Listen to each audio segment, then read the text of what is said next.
കോടതി വല്ലതും പറഞ്ഞോ മുകേഷിന്റെ കാര്യം? നിങ്ങളിത് ആടിനെ തമ്മി തല്ലിച്ചിട്ട് ചോര കൂടി മാത്രമല്ല, നിങ്ങളൊരു സമൂഹത്തിന്റെ മാനസികാവസ്ഥയെ നിങ്ങൾ വഴിതെറ്റിച്ചു വിടുകയാണ്. മാധ്യമപ്രവർത്തകരെ കയ്യേറ്റം ചെയ്തെന്ന അനിൽ അക്കരയുടെ പരാതിയിൽ കേന്ദ്രമന്ത്രി സുരേഷ് ഗോപിക്കെതിരെ പ്രാഥമിക അന്വേഷണം നടത്താനാണ് തീരുമാനം. നാളെ 11 മണിക്ക് അനിൽ അക്കരയുടെ മൊഴി പോലീസ് രേഖപ്പെടുത്തും.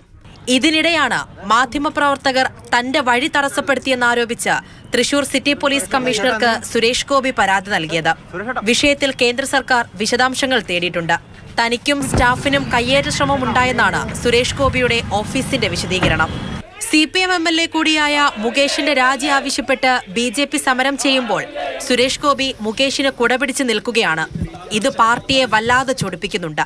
പാർട്ടി നിലപാട് പറയാൻ തൽക്കാലം പാർട്ടി ചുമതലപ്പെടുത്തിയിരിക്കുന്നത് ആ പാർട്ടിയുടെ അധ്യക്ഷനെയാണ്. പാർട്ടി നിലപാടിനോട് ചേർന്ന് പോകുക എന്നുള്ളതാണ് എല്ലാ പാർട്ടിയുടെ പ്രവർത്തകരും ചെയ്യേണ്ടത്. ഇത് BJP CPM അന്തർധാരയാണെന്ന രാഷ്ട്രീയ ആരോപണം ഉന്നയിക്കാൻ കോൺഗ്രസിന് അവസരമുണ്ടാക്കി കൊടുത്തു എന്നതാണ് വാസ്തവം. BJPയുടെ കേന്ദ്രമന്ത്രി ഇറങ്ങിയിരിക്കുകയാണ്. ആരെ രക്ഷിക്കാനാ? CPMന്റെ MLA രക്ഷിക്കാൻ.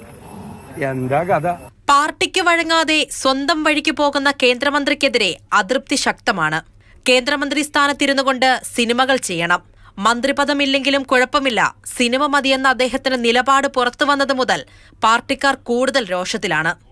News desk, Mathrubhumi news.